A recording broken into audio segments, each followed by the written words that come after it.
pour la critique d'un anime qui s'appelle Mirai Nikki. Je ferai les épisodes sûrement bien plus tard parce que c'est long et que je préfère vraiment faire l'essentiel.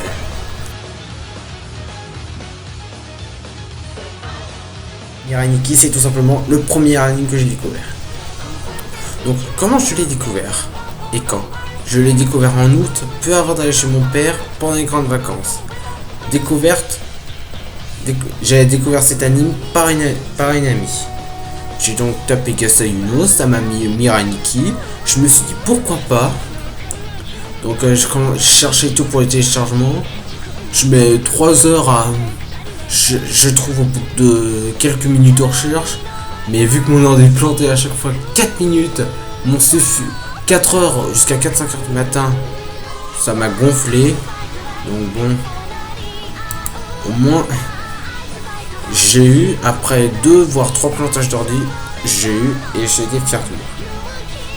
Maintenant je vais commencer. Alors l'OAV, le 0, c'est un petit peu un genre d'opening très court.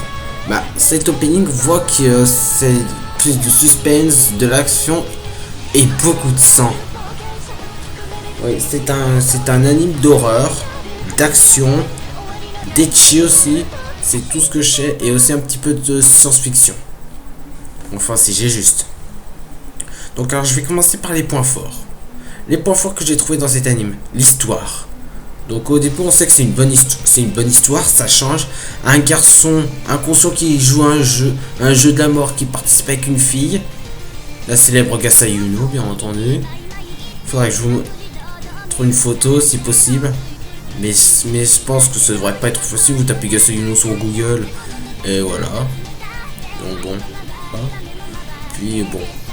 C'est tout ce que j'ai à dire à propos de l'histoire. Même si elle est bien. Comment elle est bien et tout. Parce qu'il y a aussi beaucoup de suspense, d'action et surtout des choses qui peuvent nous toucher. Je vous vais pas vous spoiler parce que bon, peut-être pour ceux qui ne l'ont pas regardé,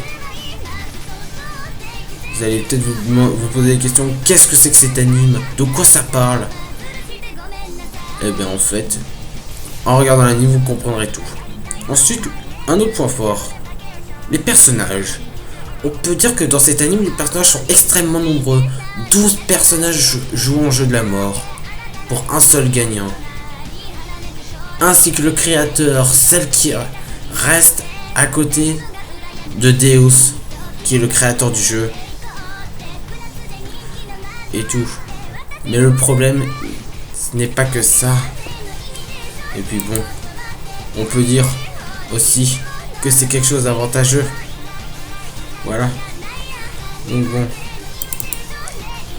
Ici, je vais vous montrer la célèbre Gasayuno que je retrouve. Voilà. La voici, la célèbre Gasayuno. Ah, j'ai pris le mauvais. Voilà, ici vous la voyez mieux. Ici, c'est vraiment dans son état psychopathe, yandere. Vous voulez me dire, qu'est-ce que ça signifie yandere? Yandere signifie, il y a Yann qui signifie amour et Derek signifie malade. Dedere, pour être plus précis. Donc c'est une fille qui est malade de l'amour. Et quand à chaque fois elle voit son petit Yuki se faire capturer, avoir des problèmes, elle devient furieuse.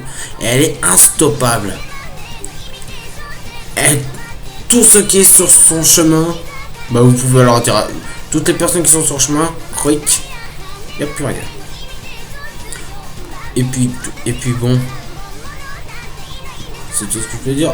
Il y a aussi la célèbre Nine Oryominene qui a vraiment un caractère vraiment de cochon. Ouais. Pourquoi un caractère de cochon?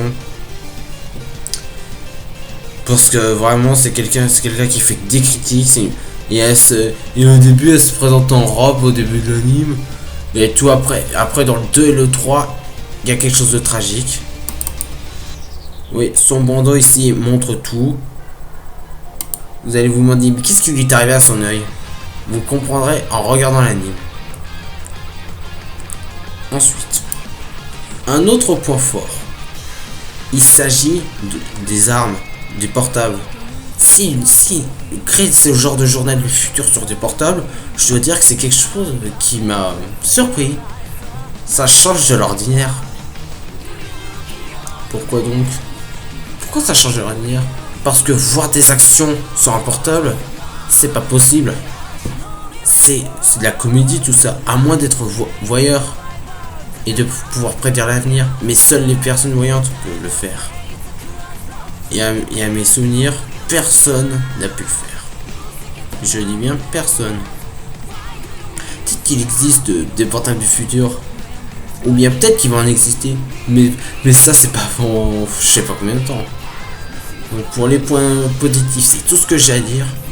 Un gros point négatif, c'est l'action. Il y a des épisodes où l'action est beaucoup trop présente.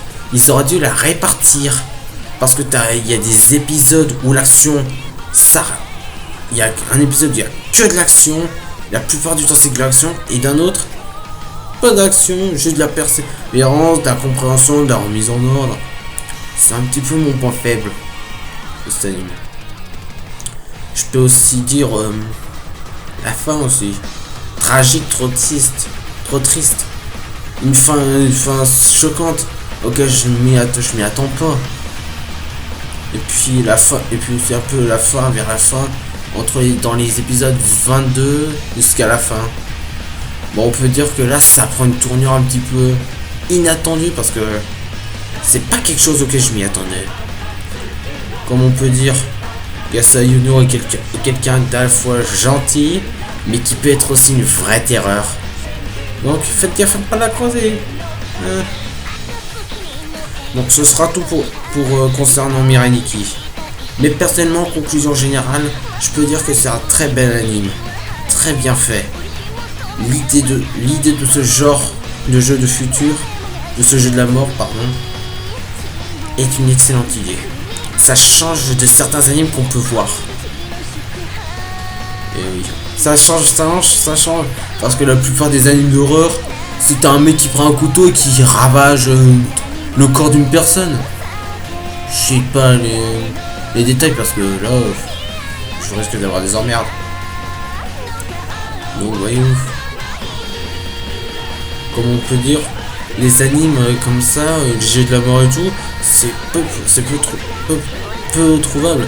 À part Gantz qui est presque similaire, sauf que le garçon il meurt directement dès le premier épisode. Veuillez m'excuser du spoil. Oui, il meurt bien. En essayant de sauver une personne, mais c'est le synopsis. Il est syndiqué dedans et du coup il va lui arriver quelque chose et voilà. Mais j'y m'intéresse pas trop. Bon. Peut-être que je m'en trouve d'autres. Donc bon, ce sera tout pour cette fois concernant Mirai Nikki avec un petit 8 sur 10. Et si vous êtes fan de l'horreur, je vous conseille.